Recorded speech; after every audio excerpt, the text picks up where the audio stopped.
tam yat pratiyeta na pratiyeta chatmani tadvidya atmano mayam yatha bhaso yatha tamaha Yatir tam yat pratiyeta na pratiyeta chatmani tadvidya atmano mayam yatha bhaso yatha tamaha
Ladies,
rite, without, artam, value, yat, that which, pratiyeta, appears to be, na, not, pratiyeta, appears to be, cha, and, atmani, in relation to me, tat, that, vidyat, you must know, atmanaha,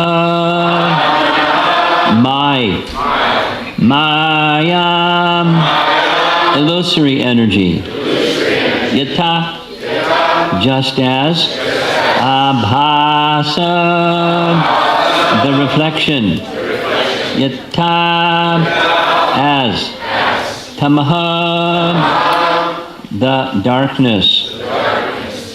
Translation, oh Brahma, whatever appears to be of any value, if it is without relation to me, has no reality.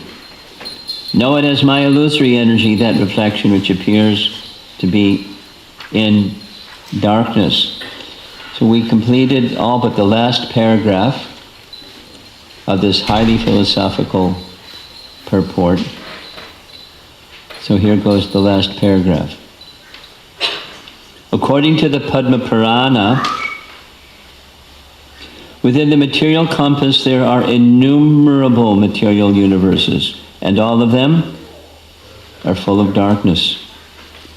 Any living being, beginning from Brahmas, there are innumerable Brahmas in innumerable universes, to the insignificant ant, all are born in darkness, and they require factual light from the Lord to see Him directly.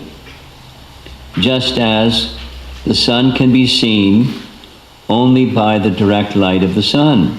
No lamp or man-made torchlight, however powerful it may be, can help one see the sun. The sun reveals itself. Therefore, the action of different energies of the Lord, or the personality of Godhead Himself, can be realized by the light manifested by the causeless mercy of the Lord. The impersonalists say that God cannot be seen. God can be seen by the light of God and not by man-made speculations.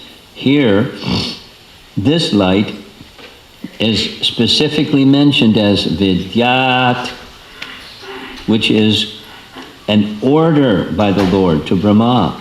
This direct order of the Lord is a manifestation of His internal energy. And this particular energy is the means of seeing the Lord face to face.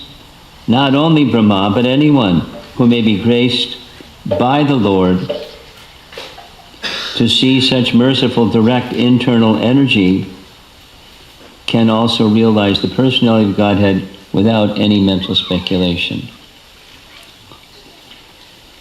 Well,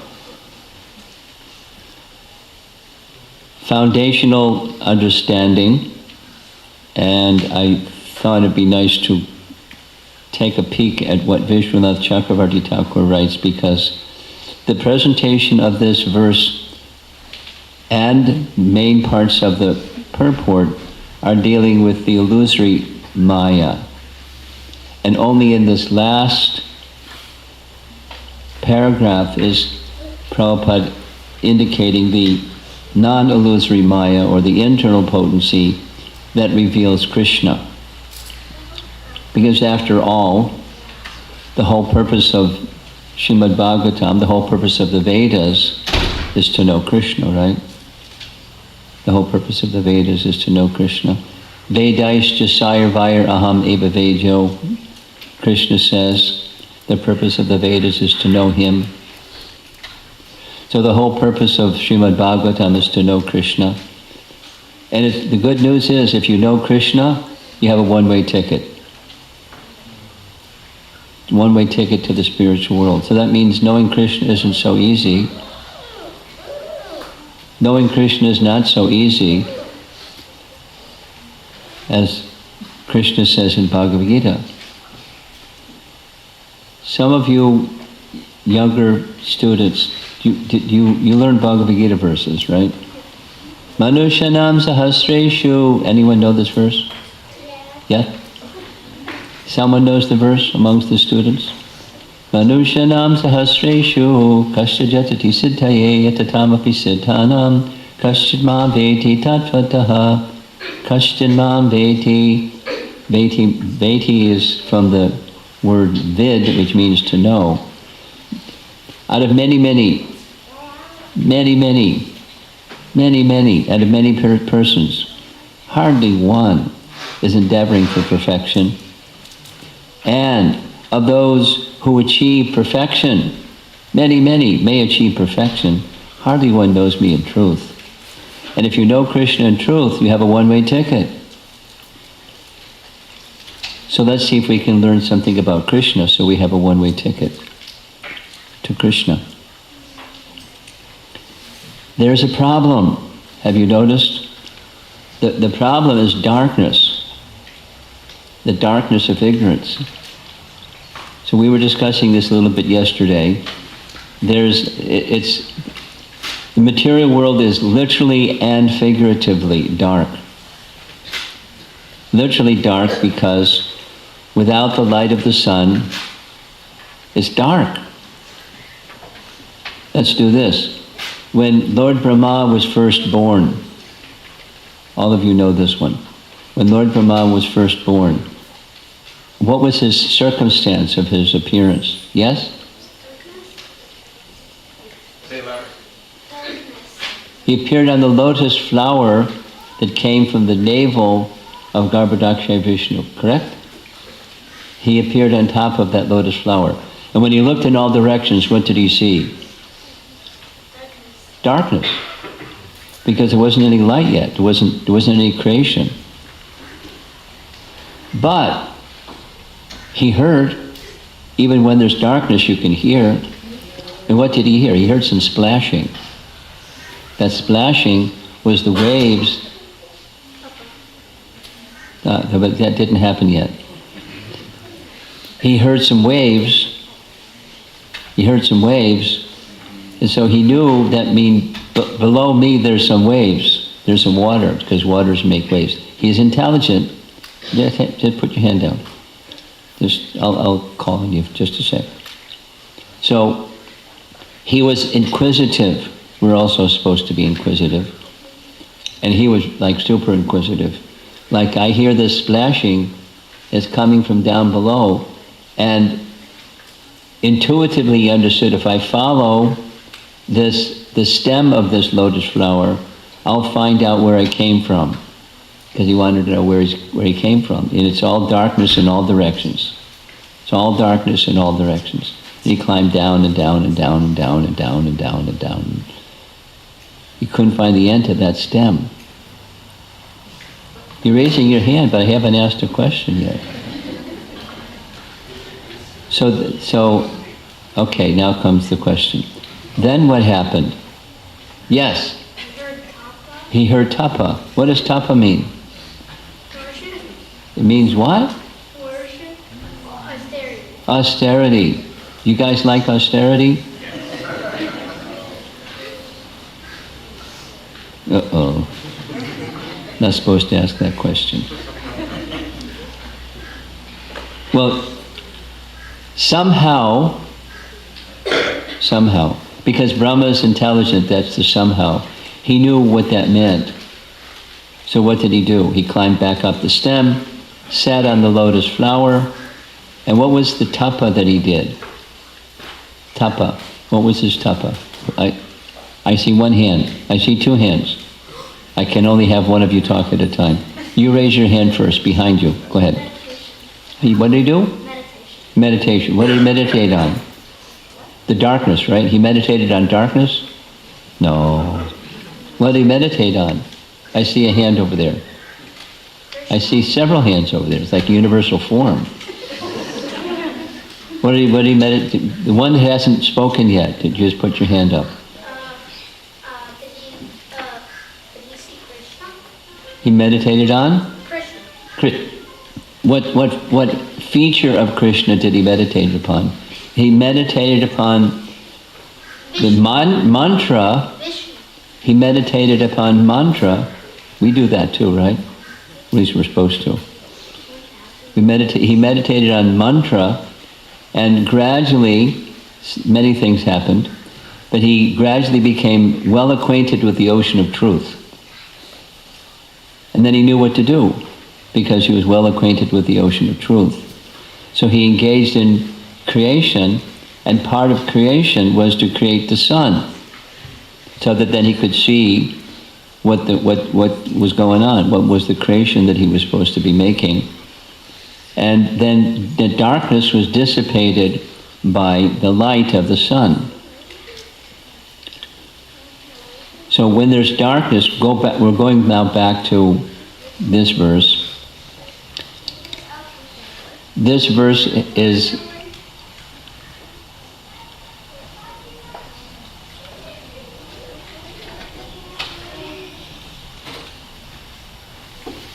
you think that's going to work? Sometimes. Well, if it doesn't work, you know what to do, right? Thanks. I think you better do it. Thanks.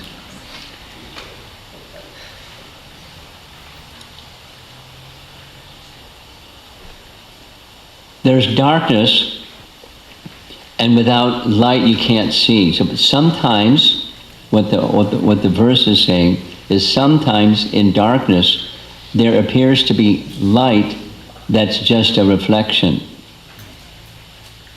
It's not the light, it's a reflection of light. And with a little reflection of light, you can't see everything clearly. What's needed is the full light, or the full light in this metaphor is the personality of Godhead, because he's the source of everything, including the source of light. Of course, he was the source of that darkness, which means darkness means the absence of light. Brilliant, huh?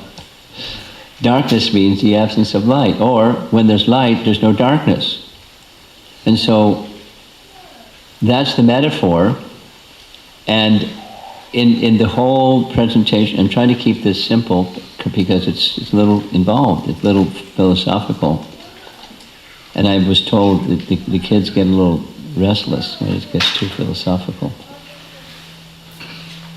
So what's the solution to darkness? It's light. And therefore, in the light of the Bhagavat, the light of Srimad Bhagavatam is to give us knowledge of Krishna, and then that's pulling the light switch, and the light comes on. And then one can see everything clearly, not partially, not even a reflection. So what I wanted to do, because in this last paragraph, which I just read, Prabhupada switches from the illusory energy, or Mahamaya, to the spiritual potency, or Yogamaya, or the internal potency. So bear with me. I'm just going to read like 3 paragraphs or 4 from Vishwanath Chakravarti Thakur's commentary on this verse. Because he starts right off saying this word Maya, which is in the verse, can mean the illusory Maya, or it can mean the spiritual Maya, because Maya means energy. It doesn't just mean illusion. It means energy. So let's do that. And then we're going to speak about Jayananda. And they're going to ask some of you, those of you that had association with Jayananda, you can share something. I'll share something, and all of you can share something. Did I say something wrong? It's on cue. Leaving because it's time to go. 8:30, okay. Okay, here we go. Vishwanath Chakravarti Thakur, in his commentary on this verse, writes, Maya can mean the material energy, and that Maya acts partially favorably and partially unfavorably towards the jiva trying to attain knowledge and realization of Krishna. When you realize me, Krishna, then only Yogamaya functions. Thus, Yogamaya acts only favorably. You with me? Maya it's like a switch. Sometimes Maya works this way, sometimes Maya works. It's one energy, but depending upon the controller of the switch. It can act in an illusory or deluding manner when one can't see what's what. Or it can act in the other way when it can see everything clearly. It's the same Maya. Interesting, isn't it? Since both should be defined in this verse, I will impart this knowledge to you. This is Vishwanath writes, in verse 27, which was several days ago, you have asked about the qualities of Maya and Yogamaya. I am now giving the answer. Paragraph. By this Maya, nothing is perceived except a real object. That is, only a real object is perceived by Yogamaya. And by this Maya, there is perception without a real object. That's Mahamaya. Same Maya, acting this way, acting that way, depending upon the switch controller. That's Krishna. And why does Krishna switch this way, that way? It has everything to do with our regard for Krishna, which was the previous verse. This means that this Maya, by this Maya, real objects are not perceived. Rather, false objects are perceived. False objects, that's what Maya is. Like this world is real and it's a place for enjoyment, and that's Mahamaya. The liberated and conditioned souls know it as Maya Shakti, which has two functions. You ready for the two functions? One is knowledge and the other is ignorance. So some get covered by ignorance, and some have knowledge awakened by that internal potency. An example of knowledge. It's like illumination coming from a lamp. Illumination coming from a lamp. Supposing you're in a dark room and you light a lamp, then you can see something because you lit the lamp. In a house, an existing pot or cloth is perceived because of the light of a lamp. But by taking the lamp away, the pot or cloth, which previously existed, does not become non-existent. By the function of vidya, the liberated jiva perceives knowledge and bliss in relation to the self. It's philosophical, but you get the idea.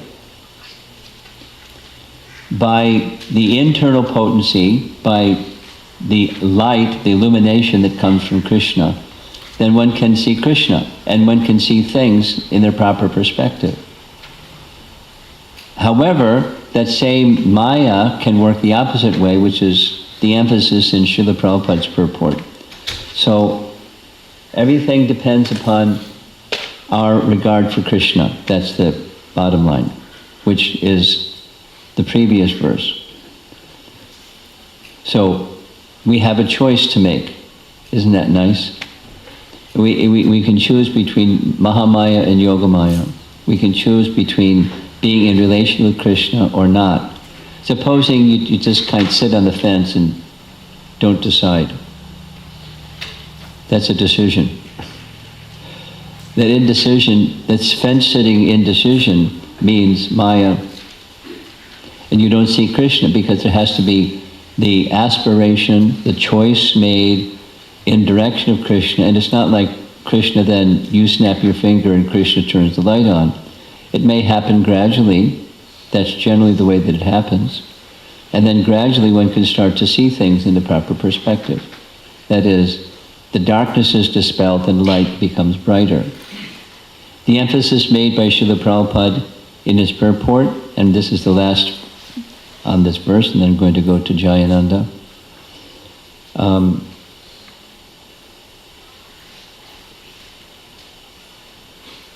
The emphasis that Srila Prabhupada is making in the purport is that Krishna reveals himself.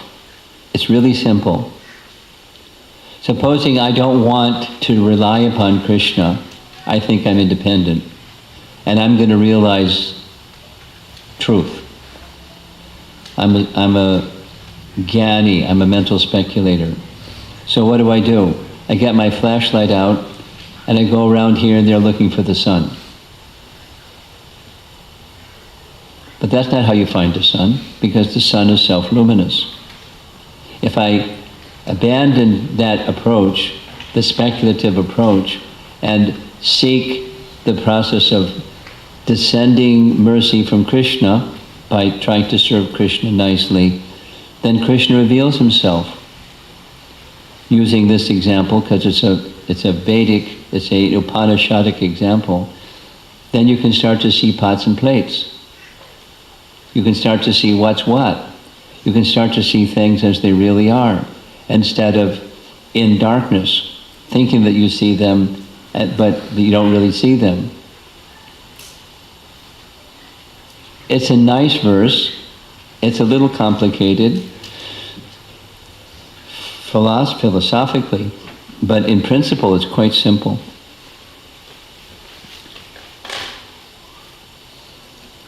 Okay. In principle it's quite simple.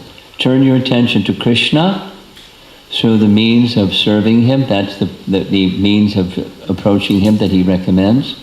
And then Krishna may reveal himself.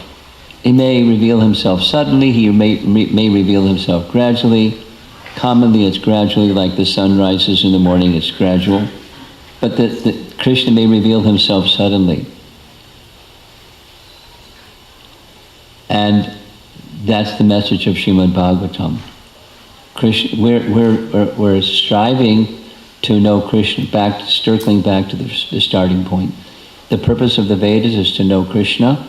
Krishna reveals himself. If you want to have Krishna reveal himself, approach Krishna in the way that Bhagavad Gita and Srimad Bhagavatam recommend. That's the means of service. That service starts by what we're doing right now, and what you were doing before with the drama.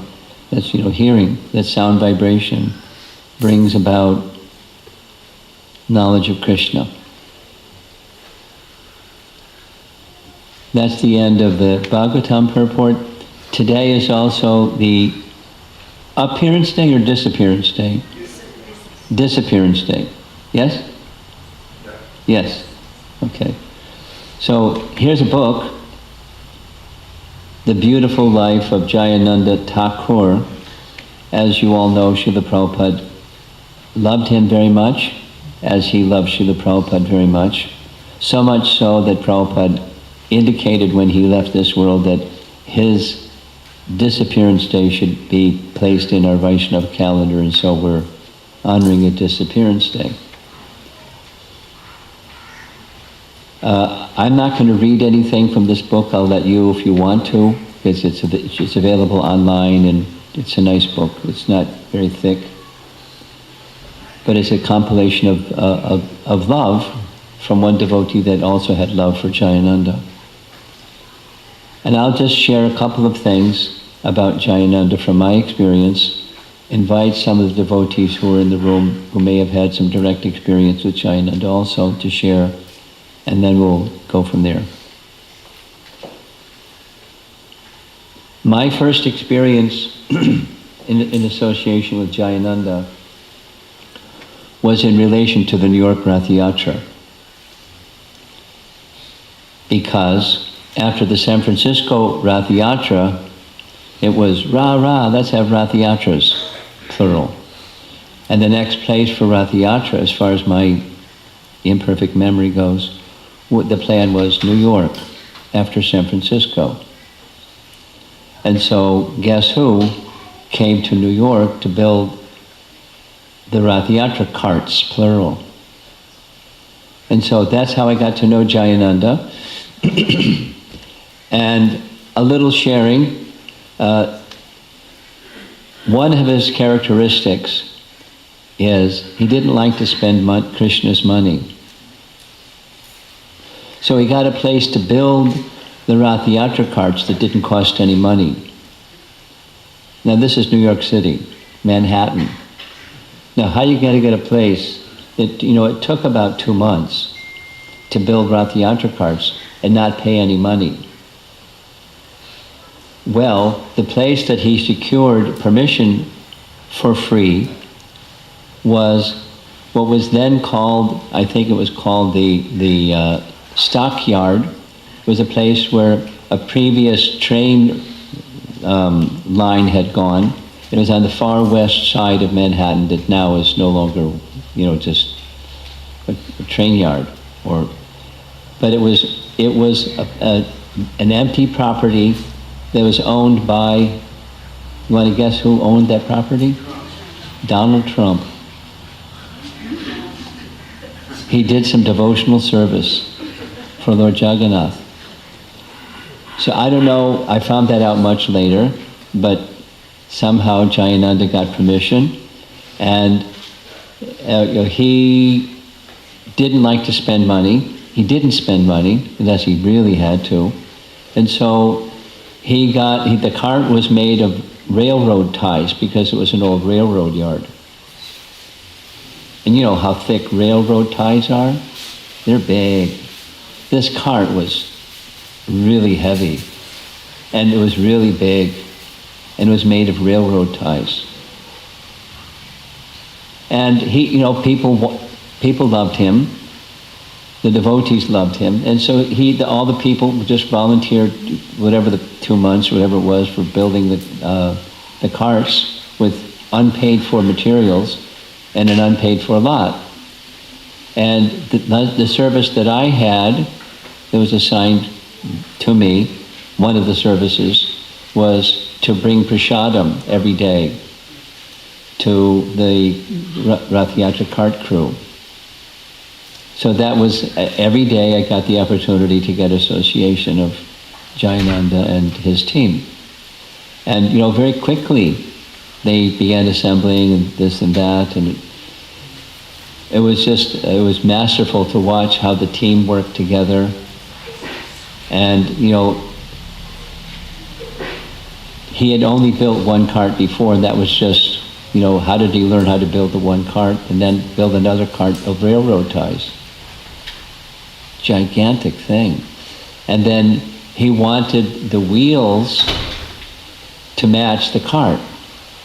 So the wheels somehow were put together by welding tubes that were the spokes of the wheel, and then the hub, and then then rubber around the rim of the wheels, and 4 times 3. How many is 4 times 3? 12, thank you. 12 giant wheels and 3 giant carts. And it's just, then the way to make the canopy go up just by cranking it, and they ran it many times because it had to work, right? Can't not work in the midst of Rath Yatra. And then Rath Yatra came. And then there was Jayananda in front of Jagannath's cart, and the splendor and spectacle, and he was just radiant. I mean, I don't know how much he slept. I do know how much he ate. He had a good appetite.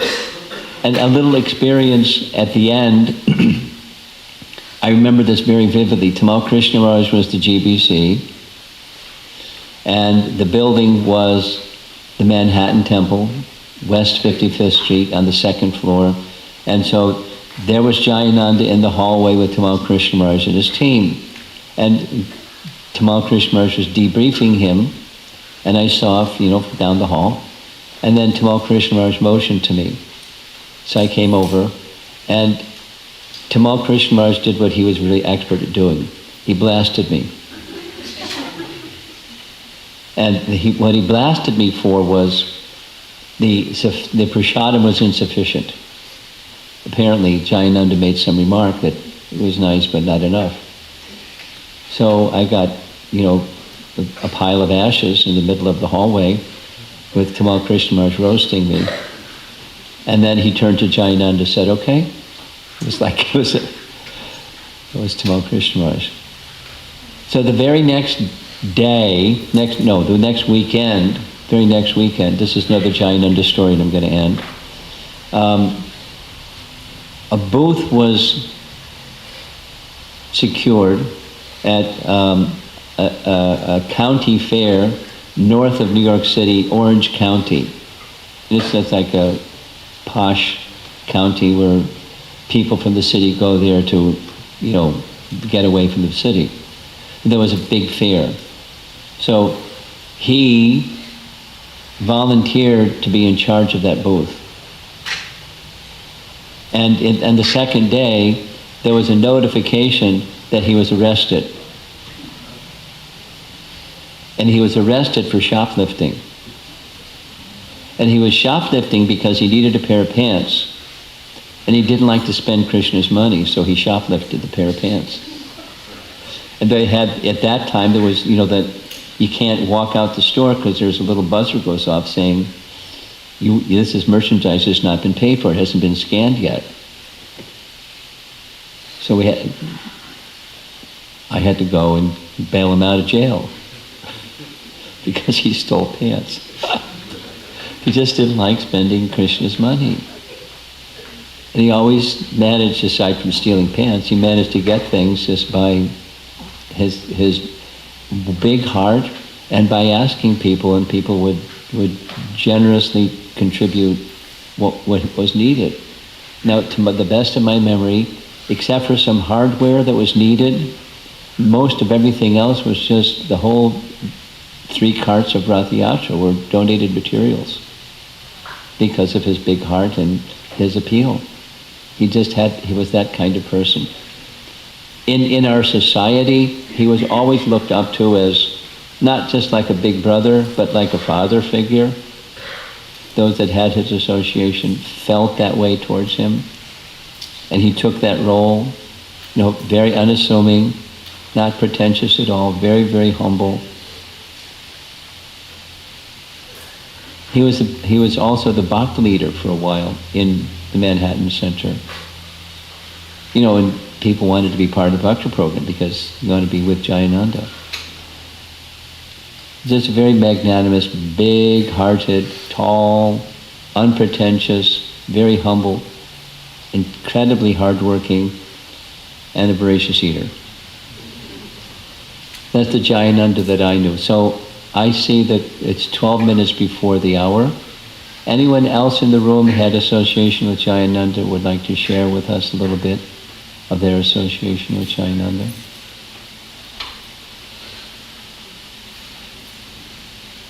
No hands up.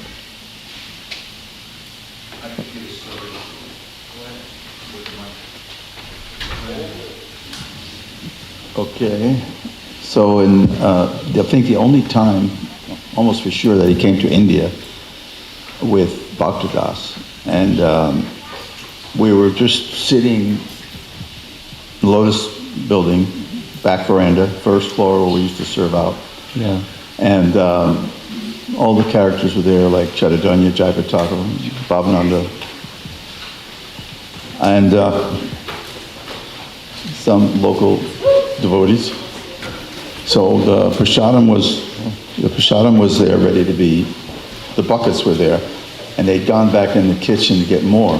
Jayananda jumps up and starts grabbing buckets, and either Chaitanya or one of them said, "Sit down, Jayananda, you're a guest, you're gonna be served." And he said, "You want me to be served?" It was almost like, not gonna happen. I'm gonna be serving. And so he served out. Then I think he stayed only one night, and then I remember, he's much bigger than me, but I was standing on the front steps, and looking down at him, or his equal, but he's about 2 steps below. And he's got a suitcase, and I said, "Jayananda, what's going on? You're leaving? I've only been here one night." He said, "No, I have no service. I have to go back to the West. I have no service here." So service was his life. Nice, very nice. Okay, any discussion or further anything that anybody wants to share? This is a free-for-all time. Wait. Well, this is a story about Jayananda that Rishabhadev told me. That Srila Prabhupada was in San Francisco, and he was in Prabhupada's room, and there was a bunch of devotees and some temple presidents, and they were going to have an initiation the next day. So Srila Prabhupada said, "Where's the list of people that are going to get initiated?" And they hadn't made a list yet. So he told them, "Okay, make a list." So they went out of the room. It was, Keshava, Karandar, Rishabhadev, maybe some other temple presidents. and they started making a list of all the people who were going to get initiated. And somehow or other, they came up to, well, who's going to take sannyas? And so Keshava and Karandar said, well, Jayananda should take sannyas. He's like the most advanced devotee. So they put him on the list, Jayananda, for taking sannyas. So they came back into the room and they gave the list to Srila Prabhupada. And Srila Prabhupada was reading over the list of everybody to get initiated. Then they said, like, his eyes got really big and he said, oh, Jayananda, you're going to take sannyas? And of course, he hadn't heard anything about it. And he said, oh, no, Srila Prabhupada, I'm just a Sudra. I can't take sannyas. That's Jayananda, all the way. Anyone else? Comments, questions, anything? I have one more quick little story. Sure. That in the earlier days, he always had trouble finishing his rounds. Everybody, because he did a lot of service. And the devotees were watching him chanting. He was just chanting for a long time. And they couldn't figure out why he was always taking so long chanting his rounds. And Keshava, who was the temple president then, had him sit down with him and he would listen to him chanting. And he was chanting, like the normal speed everybody chanted, but still, he was always taking a long time to chant his rounds. So he said, okay, let me see you chant on your beads. And when he was chanting, he would chant up to the head bead, and then he would go back again to the other one. So instead of chanting, counting it as one round, he would go back again. So he was actually chanting 2 rounds. So even though he thought he was only chanting 16 rounds, for some years, he was actually chanting 32 rounds. Jayananda.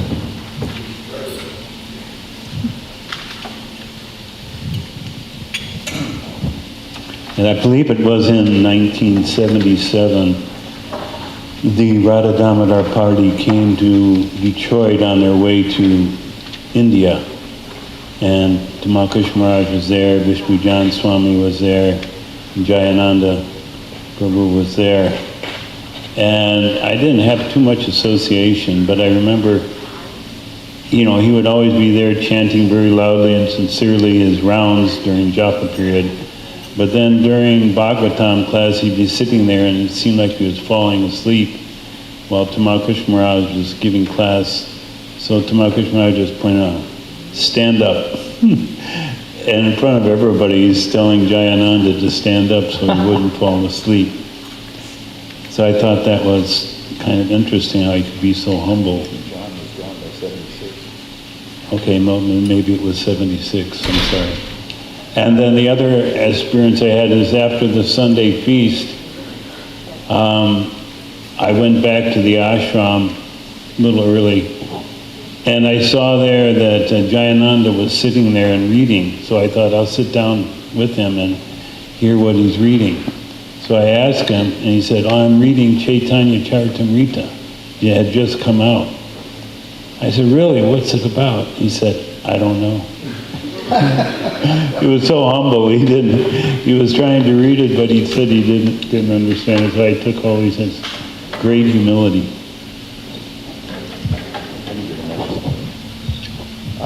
In '68, when I used to go to the Frederick Street Temple, then I was pretty crazy, but Upendra was the only one who would preach to me. So he was trying to get me to do some painting, and I didn't want to do that kind of painting. So he said, you can do anything, for Swamiji, just like Jayananda. He drives a cab for Swamiji. And I looked over at Jayananda, the old Frederick Street Temple, so he was sitting looking at Jagannath on this side from the door. And he was like totally intense. His eyebrows were knit, and he was sitting in like either a lotus or half lotus, and Hare Krishna, Hare Krishna. And I always remembered that. I thought, this guy's a cab driver? It's not, if you're from New York, a cab driver doesn't look like that usually. And he used to bring the pot. He was the head. I guess he was more or less, And they'd bring the pots out. In those days, there were no transfer containers, and they put a madrash down over the rug on the Sunday feast. And then Jayananda would always say they didn't have the Bengali, but it would say, "Oh my Lord, senses are a network of paths leading to death." And it was like such a somber tone to it. But the prasadam was so ecstatic, and even the wild hippies would be very, solemn just to hear him speak very gravely, leading to death, like, it's like, Powerful person. There's two hands up, and I think we'll call it quits. You have something online? Yes. Read slowly, please. Sure. Mother Nanda writes, Hansa Rupa Prabhu tells a story of Jayananda when one time the prasadam came late to the Rath carts and the crew was complaining that they would stop if they didn't get fed. And Jayananda took some axle grease and dipped his hand into the axle grease and said, "Prasadam, this is our prasadam." And he took some and ate it. Now, I had to bring the prasadam, and I don't know about the axle grease, but it was probably late because it wasn't on time, not because I was goofing off. Go ahead.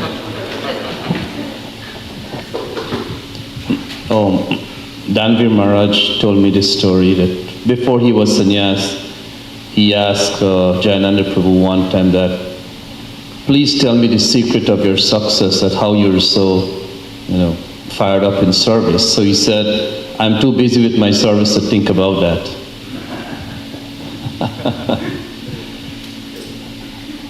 You have something?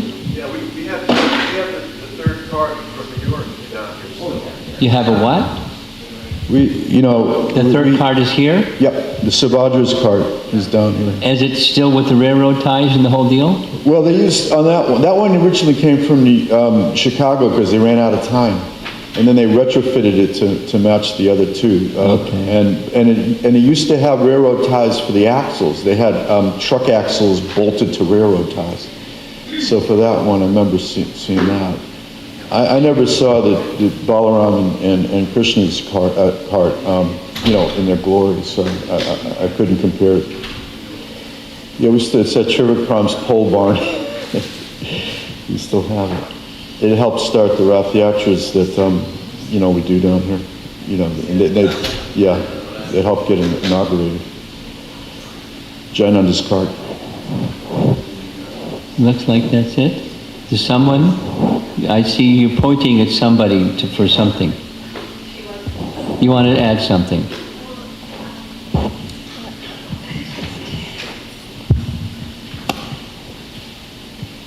He used to go and get produce from Banana Louie's, and one time I went to the flower market and I met someone who knew him, and they remembered him from Jayananda had left his body, and they had remembered him. And they said, "Whatever happened to Jayananda? He was so wonderful."